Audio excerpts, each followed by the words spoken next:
Hi there, I'm Allison from Move Smart Movement and Osteoporosis, the Move Smart Method.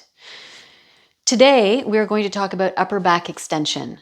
It's a tricky range of motion. It's a tricky movement to do, and it's really important for everybody, and especially for those of us who have bone loss.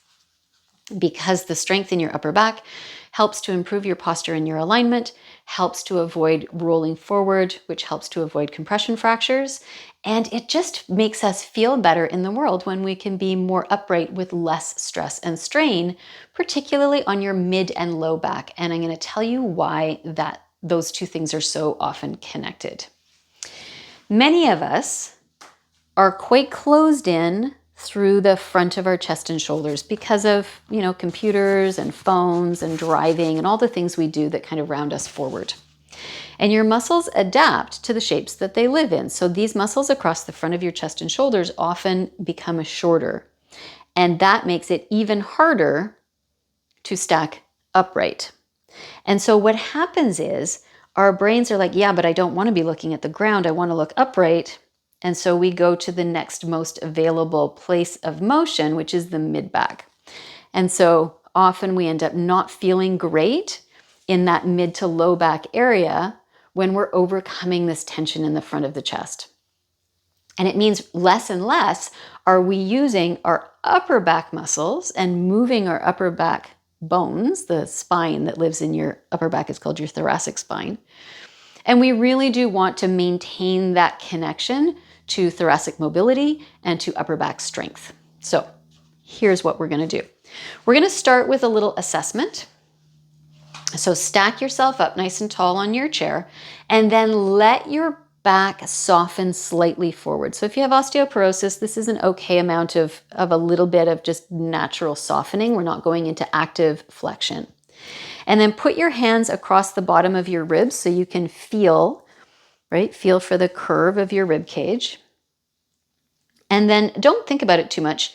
Just sit upright. And feel for, you could put one hand on your back and one hand in front of your ribs, but feel for what happens when you sit upright.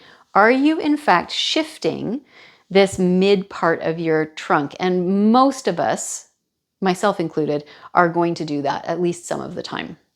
So in order to get this upper back articulation and strength happening, grab a yoga block or a book and fold it right in front of your ribs.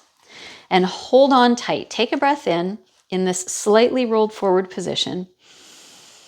And then exhale to pull the block in. Kind of feel a little bit of a set here behind the backs of your arms. Maintain a nice, strong, long connection between the bottom of your rib cage and your pelvis. So the bottom of your rib cage is parallel to the floor. Take another breath in. And on the exhale, keep your block absolutely still as you lengthen your upper back and float your neck and head on top of your shoulders. So to do that, hopefully what's happened is you've really targeted your upper back muscles instead of your mid back. Take another breath here. And as you exhale, think of lifting your collarbones or your breastplate slightly up at the front, and think of the muscles in the back of your upper back pulling each vertebra ever so slightly down towards the one below it. You only go as far as you can go, A, without straining your neck, and B, without feeling your arms and your block pushing forward. And then you restack, bring your head and neck with you, and then let your body soften a little bit forward. So the neck portion of this is important to remember, A, because we don't want to use your head and neck instead of using your upper back. And B, as you're going back, the weight of your head is traveling behind you. So you are using your neck muscles, and you just want to be judicious about making sure that doesn't get overly uncomfortable for you. We'll do that again. Let your body soften. Take a breath in. On the breath out, pull the block or a book firmly into the fronts of your ribs. Feel for your ribs to be parallel to your pelvis and the floor or the chair or whatever you're sitting on. Take another breath in. On the breath out, keep your pelvis, your ribs, and your block totally still as you work to stack each vertebra. So I'm coming up into a straight line.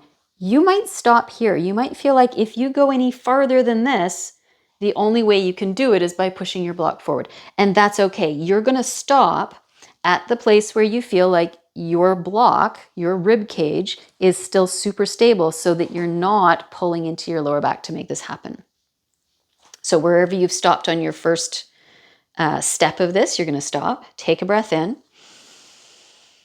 and then think about lifting your chest and your collarbones just a little bit, drawing the vertebrae down towards your bra strap at the back, letting your head and neck travel along with those upper back muscles. And again, you're going only as far as your body needs to go, which might be nowhere close to this far.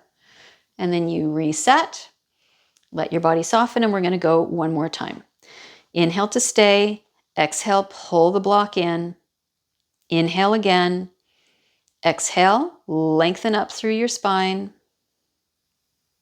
inhale to stay, exhale to the best of your ability, curve up and back, recognizing that your body may not be ready yet to actually go into extension, that you're stopping in the midpoint and that that's good work as well. And then you stack up and you relax. If you had a hard time, you're not alone. This is, as I said, a complicated movement. And it's complicated by lack of strength in our upper back muscles, lack of mobility in our spines, but also that tension at the front of the chest. So you could grab a ball, whatever size of ball you have around, and do a little massage in the front of your chest and shoulders before you attempt the next set of your extensions. And you could do that for a minute on each side. Leading up to this exercise, last week I posted a front of shoulder stretch prep and a band pull exercise, which is working the muscles that travel this way, your rhomboids. That might also be a really good prep for you before you try and get into your spinal extensors that travel this way. Excuse me. We're going to move this on to another back extensor exercise on the floor early next week. But for the moment, give this a try. It is small. It is kind of annoying.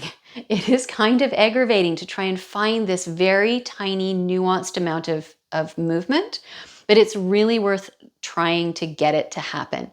I welcome your annoyed and aggravated comments down below.